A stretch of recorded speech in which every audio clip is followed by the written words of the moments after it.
오늘 볼 말씀은 룻기 1장 19절에서 22절 말씀입니다. 이에 그 두 사람이 베들레헴까지 갔더라. 베들레헴에 이를 때에 온 성읍이 그들로 말미암아 떠들며 이르기를 이가 나오미냐 하는지라. 나오미가 그들에게 이르되 나를 나오미라 부르지 말고 나를 마라라 부르라. 이는 전능자가 나를 심히 괴롭게 하였음이니라.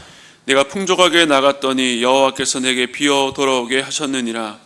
여호와께서 나를 징벌하셨고 전능자가 나를 괴롭게 하셨거늘 너희가 어찌 나를 나오미라 부르느냐 하니라. 나오미가 모압 지방에서 그의 며느리 모압의 룻과 함께 돌아왔는데 그들이 보리 추수 시작할 때에 베들레헴에 이르렀더라. 아멘. 네, 오늘은 나오미 이 고난을 만나다라는 제목으로 말씀 나누겠습니다. 한 해의 마지막 한 달, 또 그 중에서 벌써 일주일이 지났습니다. 한 해를 돌아보고 마무리하는 시점이지만 또 한편으로는 다가올 새해를 준비해야 되는 부담감으로 여유가 없는 시기이기도 합니다. 그래서 이번 12월 한 달은 룻기 말씀을 우리 공동체와 함께 나누기를 원합니다.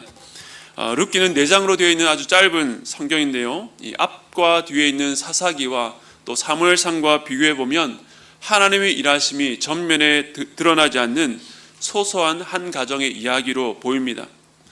하지만 이 책에는 한 가정을 넘어서 이스라엘과 하나님 나라의 회복으로 이어지는 놀라운 하나님의 섭리가 숨어 있습니다. 우리가 한 해를 마무리하면서 이 말씀을 통해서 소망을 품을 수 있기를 바랍니다. 이번에는 강해 설교처럼 모든 본문을 다 다루진 않고 주요 인물을 중심으로 한 주씩 살펴보려고 합니다. 오늘의 첫 시간으로 나오미입니다. 룻기서는 이 나오미를 중심으로 한 회복이라는 관점으로 전체를 볼 수도 있습니다. 우선 이 룻기서가 속해 있는 역사적 배경에 대해서 우리 한번 보겠습니다. 룻기 1장 1절 말씀 우리 함께 읽겠습니다. 시작. 사사들이 치리하던 때에 그 땅에 흉년이 드니라. 유다 베들레헴에 한 사람이 그의 아내와 두 아들을 데리고 모압 지방에 가서 거류하였는데, 지금은 사사들이 치리했던 이 사사 시대였습니다. 이스라엘은 하나님의 약속대로 가나안 땅을 정복했지만 안타깝게도 남은 족속들을 다 쫓아내지 않았고 나중에 가서는 그러지 못했습니다.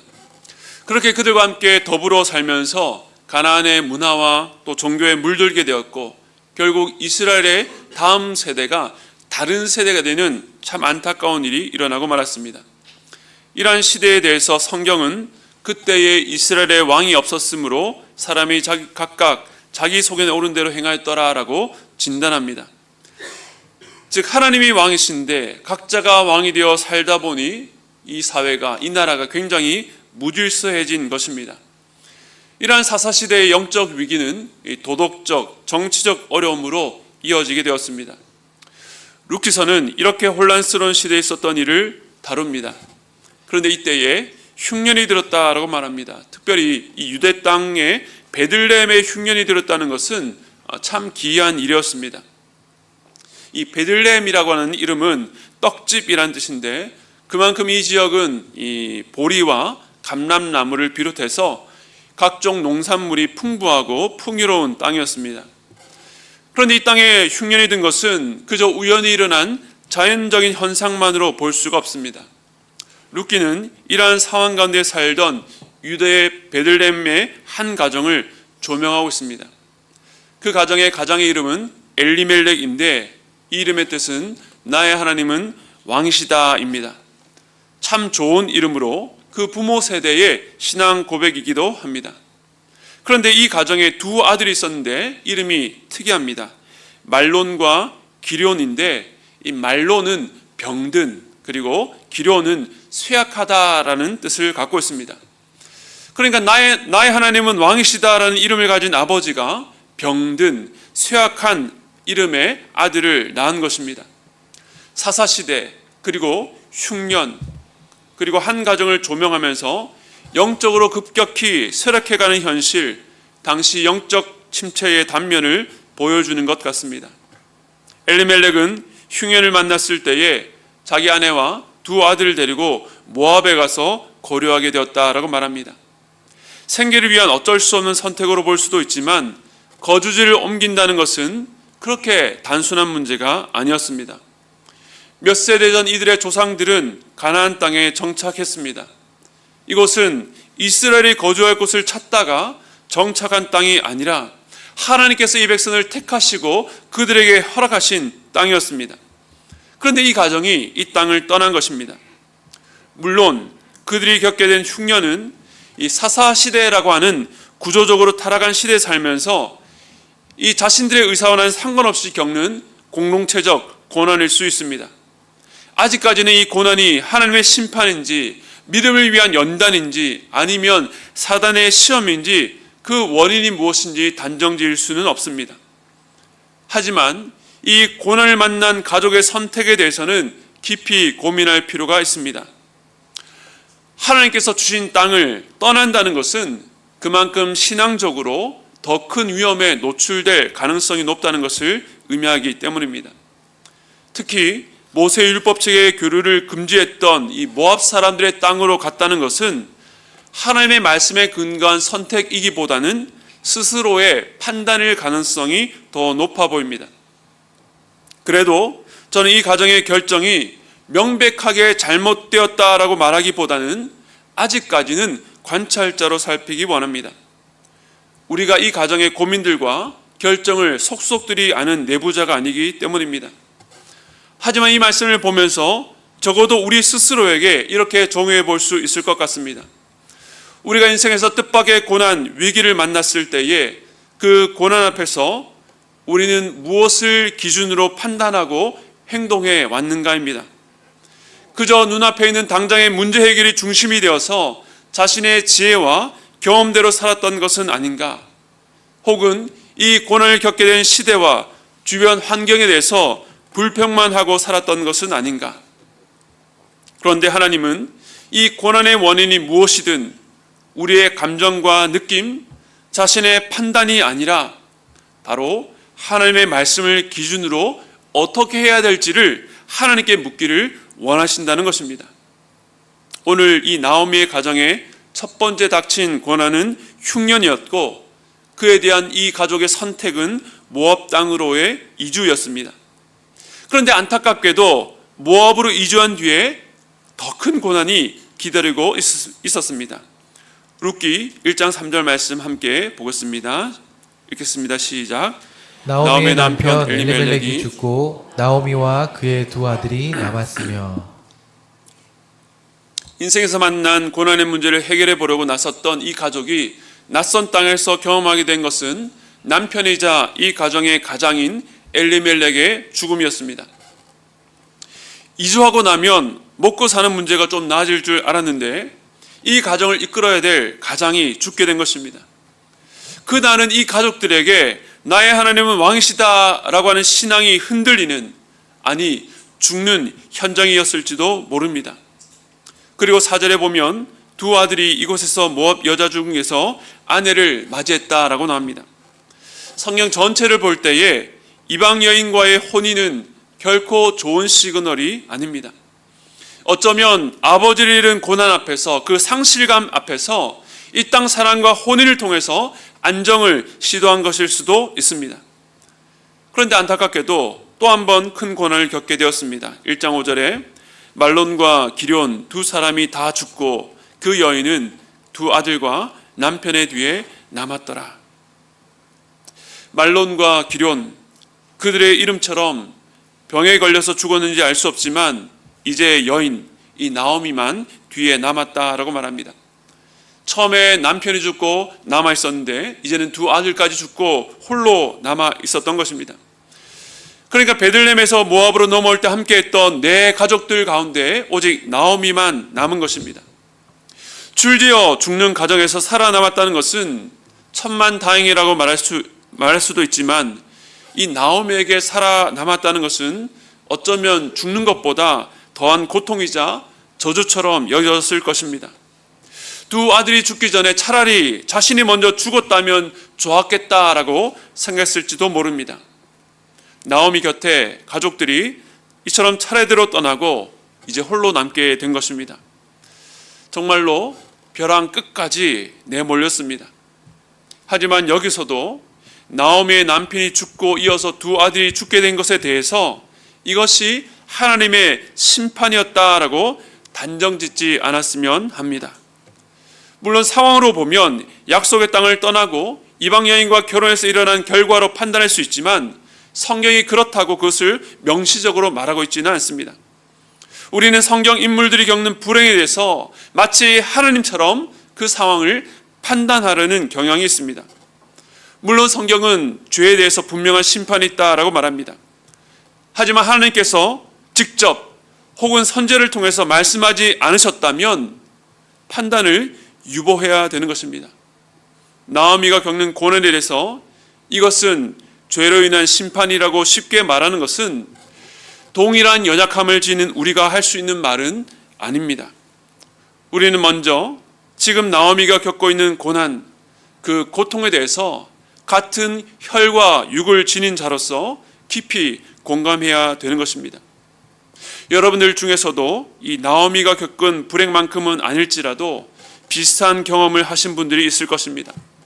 인생의 흉년, 고난을 만나서 해결해 보려고 발버둥 쳤는데 시간이 가면 갈수록 상황이 나빠지고 벼랑 끝에 몰린 것 같은 때에 고난 위에 고난이 쌓이고 여기에 일어난 일로 씨름하는데 다른 쪽에서 더 어려운 일이 터졌을 때 누구나 그런 일을 겪게 될 수도 있습니다. 그때 우리는 어떻게 해야 될까요? 이 룻기서를 시작하고 계속된 절망 속에서 처음으로 소망의 싹이 나타납니다. 룻기 1장 6절인데요. 우리 함께 읽겠습니다. 시작. 그 여인이 모압 지방에서 여호와께서 자기 백성을 돌보시사 그들에게 양식을 주셨다함을 듣고 이에 두 며느리와 함께 일어나 모압 지방에서 돌아오려 하여. 7일 같은 캄캄한 시간을 보내던 나오미에게 고향에서 한 가지 소식이 전해졌습니다. 여호와께서 자기 백성을 돌보시사 그들에게 양식을 주셨다는 것입니다. 나오미는 이 소식을 듣자 모압에서 베들레헴으로 돌아갈 결심을 하게 되었습니다. 겉으로 보면 흉년을 겪던 땅에 다시 양식이 있다는 소식이었지만 육신의 문제를 해결할 길이 열렸다는 것이 나오미가 품은, 나오미가 돌아오기로 결정한 그 소망의 전부는 아니었습니다. 지금까지 이 가정은 육신의 문제를 해결하기 위해서 나름 최선의 결정을 해왔습니다. 하지만 지금 나오미가 주목한 것은 그 육신적 필요, 양식 자체보다 여호와께서 자기 백성을 돌보시사라고 하는 여호와에 대한 소식이었습니다. 나오미 가족이 베들레헴에서 흉년을 만났을 때에 그들은 이와 같은 단식을 했을 것입니다. 시편 77편 7절에서 9절 말씀 제가 읽겠습니다. 주께서 영원히 버리실까? 다시는 은혜를 베풀지 아니하실까? 그의 인자하심은 영원히 끝났는가? 그의 약속하심도 영구히 폐하였는가? 하나님이 그가 베푸실 은혜를 잊으셨는가? 노하심으로 그가 베푸실 긍휼을 그치셨는가 하였나이다. 하나님께서 우리를 버리시고 이제 더 이상 은혜를 베풀지 않으시나? 하나님께서 우리를 잊으셨는가? 이제 돌보지 않으시는가? 그런데 지금 나오미는 인생의 가장 밑바닥에서 소망의 소식을 듣게 된 것입니다. 그것은 단지 먹고 사는 문제가 아니라 여호와의 돌보심에 대한 소식이었습니다. 이 소식을 듣게 되자 나오미는 베들레헴으로 돌아가겠다라는 큰 결심을 하게 되었습니다. 우리가 어떤 고난과 어려움 앞에서 때로 생각이 단순해질 때가 있습니다. 예전에는 그런 고난을 겪기 전에는 이것도 필요했고 저것도 중요하다고 생각하며 살아왔습니다. 그런데 중요한 것이 많아지다 보면 어떻게 됩니까? 삶이 복잡해지고 신경 쓸 것이 많아집니다. 그런데 안타까운 것은 그렇게 많은 중요한 것들 사이에서 저울질 하다가 정작 가장 중요한 것부터 놓치는 잘못을 하게 된다는 것입니다. 대표적으로 신앙입니다. 눈앞의 것을 해결하려다 가장 본질적인 것을 놓게 되는 것입니다.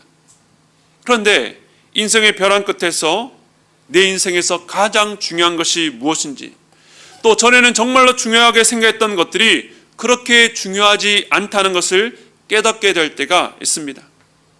그래서 때로 고난은 복잡했던 우리의 삶을 정리하고 청소하는 역할을 하기도 합니다. 나오미도 인생의 벼랑 끝에서 고향에서 들려왔던 소식을 통해서 깨닫게 되었습니다. 자기 인생에서 지금 가장 필요한 것이 무엇인지, 앞으로 무엇을 바라보아야 되는지를 알게 된 것입니다. 저는 이 부분을 읽으면서 이 복음서의 한 부분이 떠올랐습니다. 누가복음 15장에서 집 나간 둘째 아들 탕자입니다. 탕자는 아버지 유산을 미리 받아서 자기 마음대로 허랑방탕하게 살다가 돼지 쥐염 열매로 배를 채우는 지경에 이르게 되었습니다. 이 탕자가 유대인으로서는 더 이상 내려갈 수 없는 가장 비참한 상황에 이르게 된 것입니다. 그런데 그 자리에서 떠올랐던 생각이 있었습니다. 누가복음 15장 17절 말씀. 이에 스스로 돌이켜 이르되 내 아버지에게는 양식이 풍족한 품꾼이 얼마나 많은가. 나는 여기서 줄여 죽는구나. 탕자는 인생의 가장 밑바닥 벼랑 끝에서 돌이켜 말했습니다. 지금 자신이 처한 형편과 정반대의 모습, 풍성한 그의 아버지의 집을 생각했습니다. 나는 이렇게 비참하지만 내 아버지 집의 품꾼들은 얼마나 풍족한가. 그리고 그때 그는 결정했습니다. 누가복음 15장 19절에서 20절 상반절 말씀 우리 함께 읽겠습니다. 시작. 지금부터는 아버지의 아들이라 일컬음을 감당하지 못하겠나이다. 나를 품꾼의 하나로 보소서 하리라 하고 이에 일어나서 아버지께로 돌아가니라. 아멘. 내가 염치가 없어서 감히 아버지의 아들로 받아달라고 할 수는 없지만 그 풍성한 아버지의 집에 품꾼이라도 좋겠다는 마음으로 지금 있는 자리에서 일어나 아버지께로 돌아간 것입니다. 바로 이 탕자의 마음이 오늘 본문에 나오미의 마음이라는 생각이 들었습니다. 나오미의 가족은 이 탕자와 같았습니다.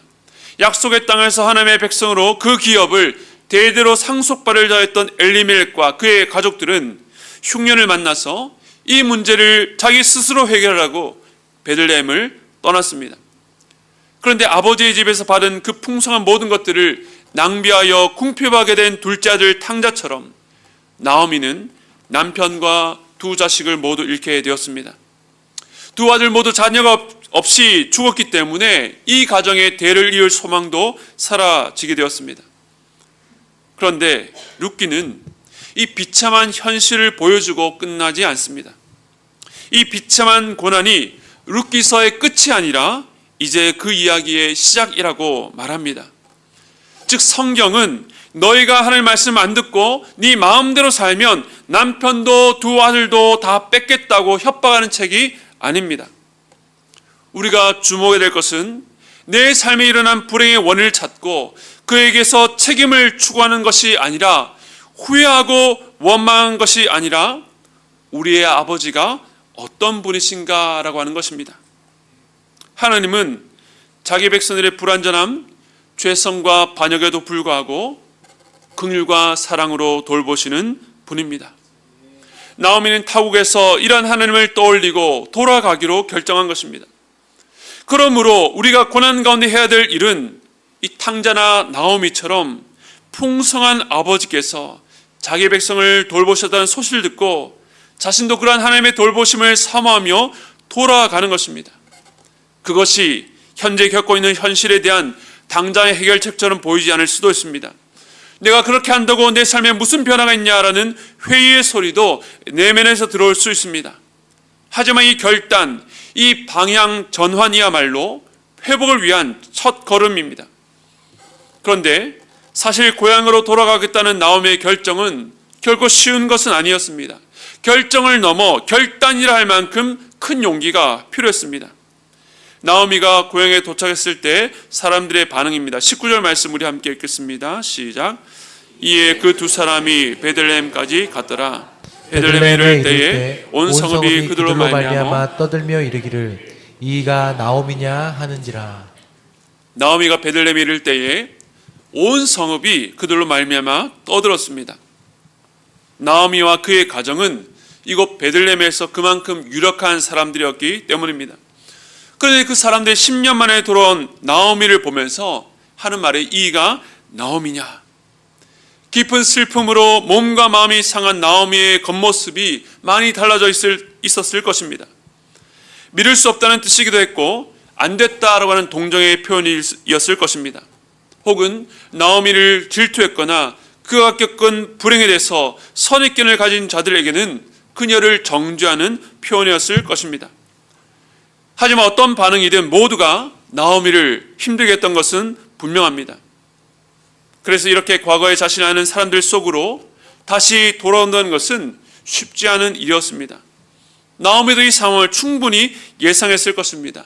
하지만 그럼에도 불구하고 나오미는 돌아오기로 결단하고 실제로 돌아왔습니다. 그런데 우리는 때로 이 고난 앞에서 사람들의 시선과 생각을 신경 쓸 때가 참 많습니다. 나를 어떻게 생각할까? 나를 어떻게 볼까? 그런 마음 때문에 소망을 향해서 다가가지 못하고 뒤로 미루고 회피하려고 합니다. 하지만 고난 가운데서도 여러 이유를 들면서 하나님께로 돌아가기를 꺼려한다면 아직 내 힘으로 해결할 수 있다고 믿거나 여전히 자신의 자존심을 내려놓지 못하는 마음 때문일 것입니다. 이처럼 여러 장애물을 넘어서 하나님께로 돌아간다는 것은 참 어렵고 쉽지 않습니다. 하지만 오늘 나오미는 자신이 받을 수치를 알았지만 이 길만이 유일한 소망이었기 때문에 돌아온 것입니다. 이제 나오미가 떠드는 사람들에게 이렇게 말합니다. 20절 말씀 제가 읽겠습니다. 나오미가 그들에게 이르되 나를 나오미라 부르지 말고 나를 마라라 부르라. 이는 전능자가 나를 심히 괴롭게 하셨음이니라. 나오미란 이름은 기쁨, 즐거움이란 뜻이고 마라는 쓰다, 괴롭다는 뜻입니다. 자신의 처지를 보면 더 이상 기쁨이란 이름으로 불릴 수가 없고 괴롭다는 이름이 맞다는 탄식이었습니다. 나오미는 괴로운 일을 당한 것을 부정하거나 사람들 앞에서 괜찮은 척 자신을 꾸미지도 않았습니다. 물론 그녀의 말은 사람들 향해서 신경질적인 반응을 보이고 하나님께 원망하는 말처럼 들릴 수도 있습니다. 이 말 속에 그런 뜻이 전혀 없다고 말할 수는 없겠지만 그래도 저는 이 탄식에서 자신의 슬픔을 마주하고 하나님을 향해서 믿음으로 나아가는 나오미를 발견하게 됩니다. 그러니까 과거 이스라엘 백성들이 원망과는 다르다는 것입니다. 예를 들어서 이스라엘 백성이 출애굽해서 가나안 땅을 정탐하고 왔을 때에 가나안의 거민들과 그들의 철병과 무기를 보고 우리가 애굽에서 죽거나 광야에서 죽었다면 좋았겠다. 여호와께서 우리를 죽이려고 이 땅으로 인도했다라고 원망했습니다. 이 백성들은 하나님의 능력과 하나님의 의도를 모두 다 부정한 원망을 했습니다. 하지만 나오미는 하나님을 부정하지 않습니다. 그녀는 전능자가 나를 심히 괴롭게 하셨다라고 말합니다. 여호와는 샤다이 전능자이십니다. 하나님께서 능력이 없어서 자신을 이런 괴로움 가운데 내버려 두신 것이 아니라는 고백입니다. 물론 아직 이 고난의 이유를 다 알 수는 없었지만 그래도 나오미는 여호와 전능자라고 고백하고 있는 것입니다. 제가 아까 이 가정의 선택과 하나님의 심판에 대한 판단을 유보하자는 말씀을 드렸습니다. 그래서 이 이야기 속의 당사자인 나오미가 지금 자신이 겪고 있는 상황을 어떻게 받아들이고 있는가, 그의 고백이 중요한 것입니다. 나오미가 베들레헴으로 가기로 결정한 뒤에 두 며느리가 함께 가겠다고 따라 나섰습니다. 나오미가 그런 며느리를 안타깝게 여기면서 이렇게 말했습니다. 룻기 1장 13절에 너희가 어찌 그들이 자라기를 기다리겠으며 어찌 남편 없이 지내겠다고 결심하겠느냐. 내 딸들아, 그렇지 아니하니라. 여호와의 손이 나를 치셨으므로 나는 너희로 말미암아 더욱 마음이 아프도다 하매. 돌아오는 여정에서 나오미는 처음으로 자신이 겪고 있는 고난에 대해서 해석했습니다. 나오미의 말이 무엇입니까? 여호와의 손이 나를 치셨다는 것입니다. 여호와께서 왜 자신을 치셨는지 아직 그 이유를 발견한 것은 아닙니다. 하지만 자신이 겪고 있는 이 고난이 하나님께 직접 개입하신 결과라고 말합니다. 이것은 인과응보의 원리에 따라서 운명론처럼 손쉽게 내린 결론이 아니었습니다. 지금까지의 삶을 돌아보며 깊은 고민 끝에 내린 이 고백이었을 것입니다. 그리고 21절에서 더 구체적으로 말합니다. 우리 함께 읽겠습니다. 시작. 내가 풍족하게 나갔더니 여호와께서 내게 비어 돌아오게 하셨느니라. 여호와께서 나를 징벌하셨고 전능자가 나를 괴롭게 하셨거늘 너희가 어찌 나를 나옴이라 부르느냐 하니라. 여기서도 다시 등장하는 단어는 여호와 그리고 전능자입니다.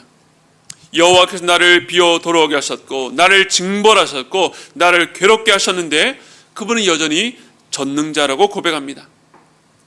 자기를 나옴이라고 부르지 말라는 이 고통스러운 부르짖음 속에도 주님의 이름 여호와 샤다이 전능자가 있습니다. 이 말 속에 어떤 의미가 있습니까? 하나님의 전능자이심으로 자기에게 고통을 주셨지만 동시에 그가 전능자이시기에 나를 돌보고 일으켜 세우실 수 있다라고 하는 기대가 숨어 있습니다. 물론 그 기대와 소망을 겉으로 강하게 표하는 것은 아니었지만 이 말 속에도 하나님 향한 기대를 포기하지 않는 것입니다. 방금 읽었던 21절에서 내가 풍족하게 나갔더니 여호와께서 내게 비어 돌아오게 하셨다는 고백이 있습니다. 그런데 이 고백을 NAC 주석에서는 이 부분을 내가 풍족하게 나갔더니 비어있는 나를 여호와께서 데려오셨다라고 설명하는데 굉장히 은혜가 되었습니다. 즉 이전에 나오미는 남편 안에서 안전했고 그녀의 미래는 두 아들에 의해서 보장되었습니다. 풍족하게 나간 것입니다. 그러나 이제 그녀는 남편과 두 아들을 잃고 비어있는 상태가 되었습니다. 그런데 여호와께서는 그러한 나오미, 비어있는 나오미를 이 땅으로 데려오셨다는 것입니다. 나오미를 비게 하신 것도 여호와이시지만 그렇게 비어있는 나오미를 데려오신 분도 여호와이십니다. 나오미는 하나님께서 자기를 이곳으로 돌아오게 하셨다라고 고백하고 있는 것입니다. 즉 비운 것 자체가 목적이 아니라 멀리 떠난 자를 데려오시는 것이 하나님의 목적이었다라고 말하고 있는 것입니다. 나오미가 모압에서 겪었던 일은 하나님이 계시지 않은 것처럼 보였습니다. 하지만 나오미는 지금 자신이 겪고 있는 이 모든 일이 하나님의 부재 때문이 아니라 하나님으로부터 왔음을 고백하고 있습니다. 이 고백이 그녀의 절망 속으로 들어가지 않는 우리에게는 대단한 믿음처럼 보이지 않아도 지금 나오미는 몸부림치며 그 나름의 믿음의 고백을 하고 있는 것입니다. 어떤 것으로도 위로가 되지 않는 고난 속에서 나오미는 그래도 하늘 향해서 걸어가고 있습니다. 인생의 가장 낮은 자리에 있을 때에 벼랑 끝에 서 있을 때 고통의 깊은 곳에 좌절할 때에 나를 이 자리에 있게 한 분도 그 고난 가운데 나를 부르시고 여기까지 오게 하신 분도 여호와 전능자라고 믿음으로 고백하는 것입니다. 그러므로 이 고백은 하나님께 책임을 떠넘기기 위한 것이 아니라 하나님께로 돌아가는 자의 고백입니다. 하나님께서는 이러한 나오미의 고백에 대해서 즉각적으로 응답하시진 않으셨습니다. 그러나 침묵만 하고 계신 것도 아닙니다. 룻기 1장 22절 함께 읽겠습니다. 시작. 나오미가 모압 지방에서 그의 며느리 모압 여인 룻과 함께 돌아왔는데 그들이 보리 추수 시작할 때에 베들레헴에 이르렀더라. 아멘.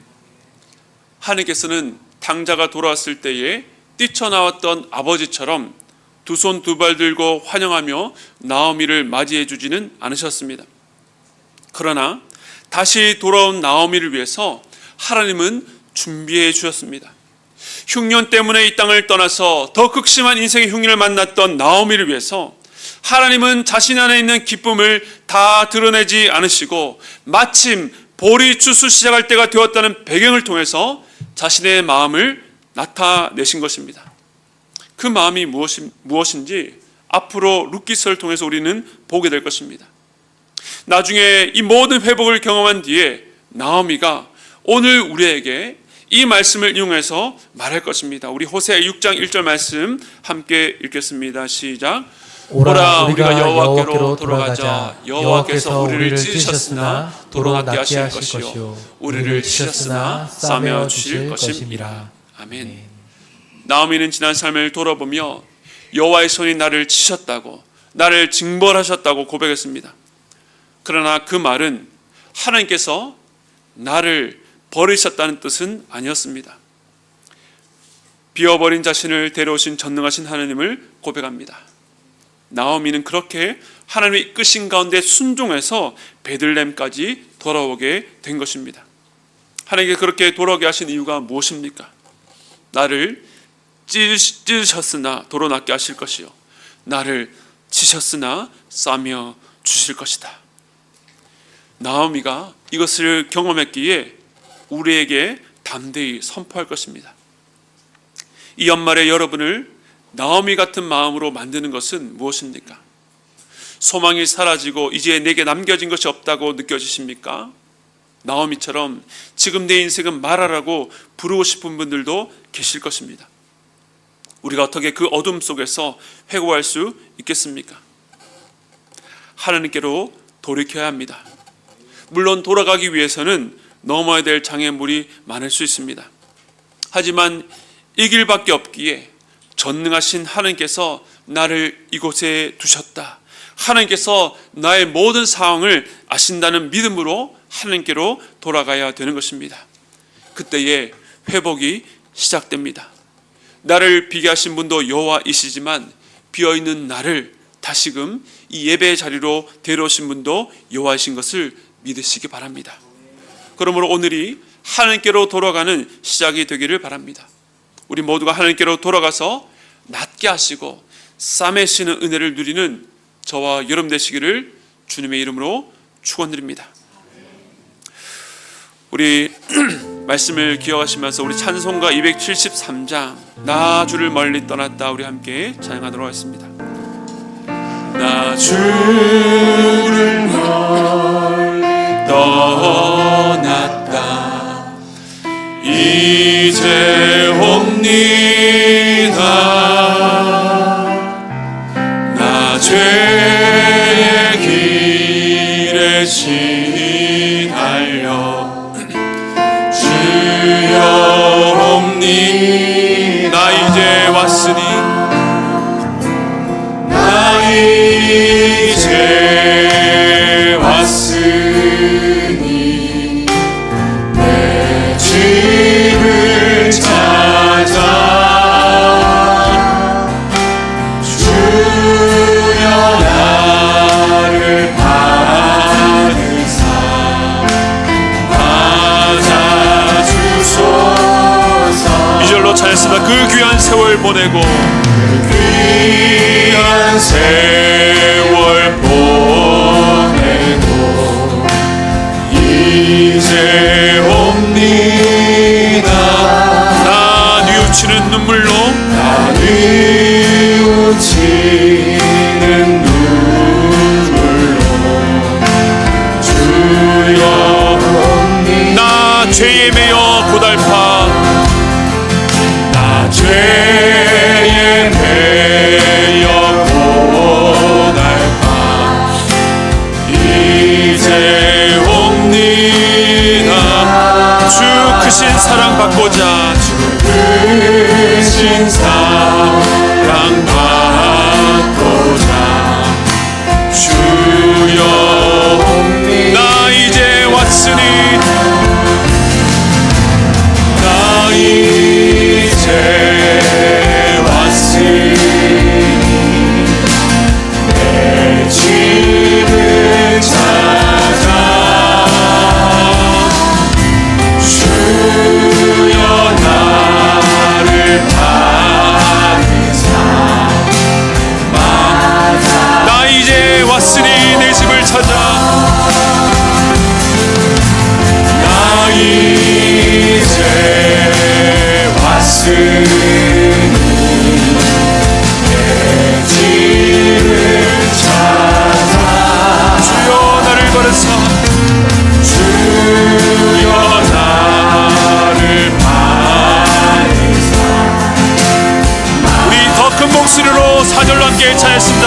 이 병든 마음을 고치려 이 병든 마음을 고치려 이제 옵니다. 큰 힘과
우리 목소리 함께 찾습니다. 나 이제 왔으니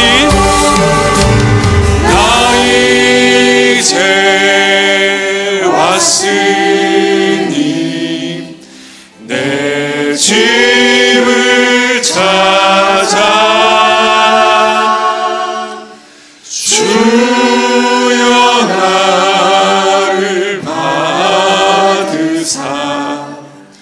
맞아 주소서.